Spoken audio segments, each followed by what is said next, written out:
Benson, you said in the build-up to this you wanted to put on a fight for the fans. What's your reaction after that, after a 5-round hard one?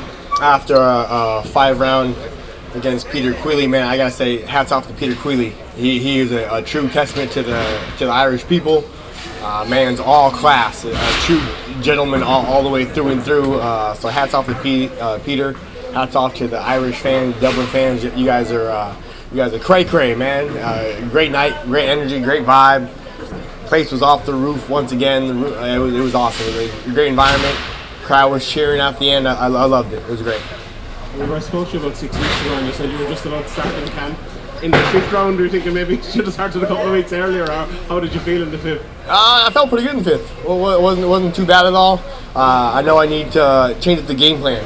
You gotta adjust on the fly. Ideal was to go wrestle him up, and I think I did that. After the guy gets so hurt, after the guy's so tired, you have to be able to adjust, maybe disengage a little bit more, and keep it standing and go more for a finish. Standing up, throwing some knees, some punches, some kicks and whatnot. Not necessarily, keep going back to the wrestling when we already have, established, good control in that area. It looked like Peter was landing a couple of good power shots earlier. Did you feel that power early and maybe try to adjust after that? No. So was the game plan that you produced, was it what you were expecting coming in? Yeah, for sure. Peter did a great job. He did awesome. I don't think he landed anything super clean in the early rounds that I really felt that made me adjust or nothing like that. But definitely, he brought his A game. He did a great job defensively. He did a great job. Great posture, great position. A lot of times, the fundamentals, the posture, the position that wins you fights. And he did a great job with his posture, with his position, being able to defend a lot of my wrestling. The low blow in the second, obviously, with the point taken. What were your thoughts on that? Were you kind of surprised there was a point taken at that point?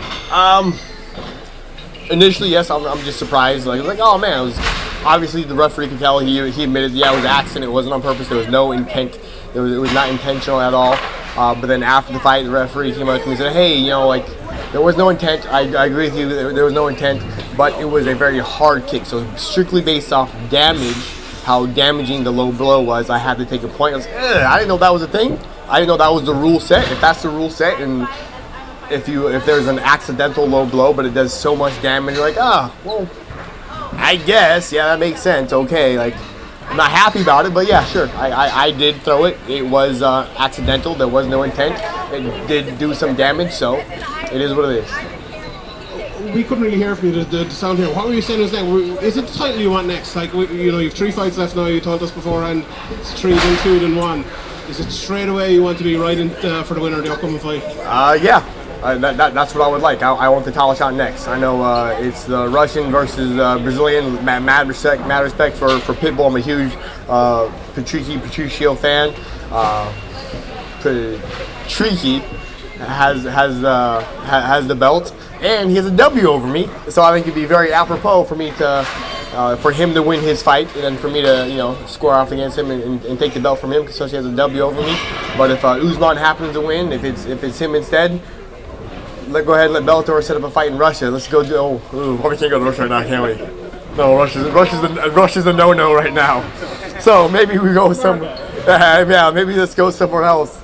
Let's go to somewhere else in the Eastern Europe. And go do a title shot over there somewhere, But whoever wins, that is what I want next. That was the reason why I said yes to Peter. He just fought for the belt. He just lost for the belt. So go out there and go dominate. Go get my hand ring against Peter and get a title shot next. And that is what I want. I want the title shot next. But it's up to the powers that be. It's up to a higher pay grade than I have.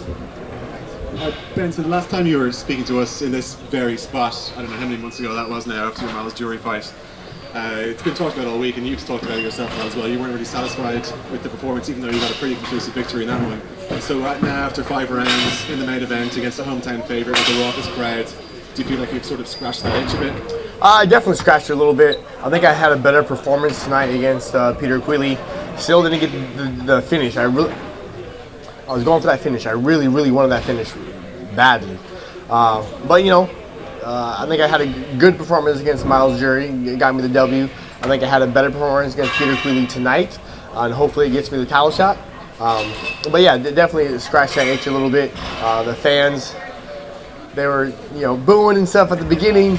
At the end of the fight, they were cheering. That's what I told you guys was going to happen. I said, I know I'm going to come out to some boos, and they're going to be booing me and all that stuff and singing over my song. But when I leave that cage, they're going to be cheering. And when I left the cage, the Irish fans were cheering. So I'm happy about that. And this time yesterday, you had 4 fights left in your career. As you stand here now, you've got 3 fights left in your career. And obviously the fight before you was a very kind of high-profile retirement from a combat sports legend, Melvin Manhoff. And you could see what it meant to him to be out there. He kind of, you know, broke down in tears at the end, and, you know, laid his gloves down in the middle of the cage and things like that. Just wondering, like, are you prepared for that? I know you're talking about you have this goal, you have a contract, and you've got out, and you're going to concentrate on your wife's fighting career and concentrate on your family, all of which are great endeavors, of course. Are you ready for the emotional impact of what it's going to mean to you personally? I am not at all ready for the emotional impact of retiring. But I have 3 more fights, so I'm gonna worry about that first. I worry about taking 1 fight at a time, you know, and that's all that I look forward to. You can't control a lot of things. You can't control this. You can't control that. You can't control how hard you work. Being the hardest worker in the room each and every single day, getting better each and every single day, and controlling the outcome of your fight to make sure you get your hand raised. So I'm gonna go back to the gym on Monday, go start getting better, start working again, and then worry about my next fight. At the end of those 3 fights, then I'll be an emotional wreck. Did you finish your book this week? I did not. No? I did not. I got a little too lazy. All you young athletes out there, you guys need to stay off your phone. Quit scrolling on your phone. You know, put your phone down. Get 8-9 hours of sleep at night. I didn't do that this week. I was scrolling on my phone too much, and I almost finished my book, but I didn't quite finish it this week. Time. You got actually, just final for me, I guess. You've said you're staying here in Ireland for another week or so, and I think some of my colleagues asked you, like, have you any plans yet? And you didn't really at the time, but I'm wondering, have you focused in on anything you'd like to do in the next 7 days that you're going to be here? Oh yeah, we're gonna go see some castles. Going to go see the countryside. I have a good buddy, a little brother, who his sister married an Irishman, so he's been here 5-6 times before. So he's gonna go take me around and go show me the countryside. And it's gonna be fun. And I'm a little bit scared though, because he's from America, he's from Phoenix, but he rented the car out here. I was like, you feel safe driving out here, man? I was like, I don't know if I want to be in the car with you driving around. But he's gonna show me around. He's gonna show me and my family around. Nice, enjoy. Thank you. I had the pleasure of speaking to your wife there. She said she had a fight 6 months after having a baby, and I also think she has a new coach there in Yoel Romero, so I want to keep an eye on that. Where do you think she could potentially go in her MMA career?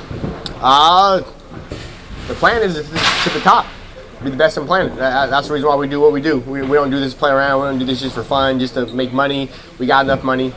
We rather stay home, play with the kids for fun. We do this to be the best in the planet. That's the reason why my wife does that. This is the reason why I do this. I do this to have a belt around my waist. She does this to have a belt around her waist to be the best in the planet. There's a whole lot of hard work to get there. I'm not scared of no hard work. My wife's not scared of no hard work. What do you think the future looks for you when you finish this contract? Is it coaching? Is there anything else? Are there media obligations? Anything you'd like to do? Man, I'm just hoping for a lot of opportunities after I'm done, after I'm retired from fighting. I'm going to be doing a whole lot of driving, dropping the kids off at school, picking them up, taking them to soccer practice, taking them to chess practice. My wife is going to be doing, training full-time, fighting full-time, getting in the gym and lifting. And my job is going to be more, stay-at-home daddy. But also, I just hope for a lot of opportunities. We'll see what opportunities present themselves. I hope to, maybe do a little commentating for Bellator. I know I'm going to do some commentating for LFA, some more coaching. I help my little brothers, my little sisters at the gym, help them out a little bit. I don't necessarily like calling it coaching. I like saying I'm a teammate. I like to help out my young teammates. But when I retire, I'm not fighting no more. I'm not a teammate anymore. Now I might have to segue into the more coaching shoes, But just opportunities. We'll see. Yeah. Benson, you've been in the position for a long time where up-and-coming fighters gain so much from getting a W over you just based on what you've accomplished. WBC champion, UFC champion. Do you get extra satisfaction? Future Bellator champion. Not that one. Do you get extra satisfaction in coming over to Dublin? It's pretty much set up for a homecoming night for Peter Queally. You go and spoil that party.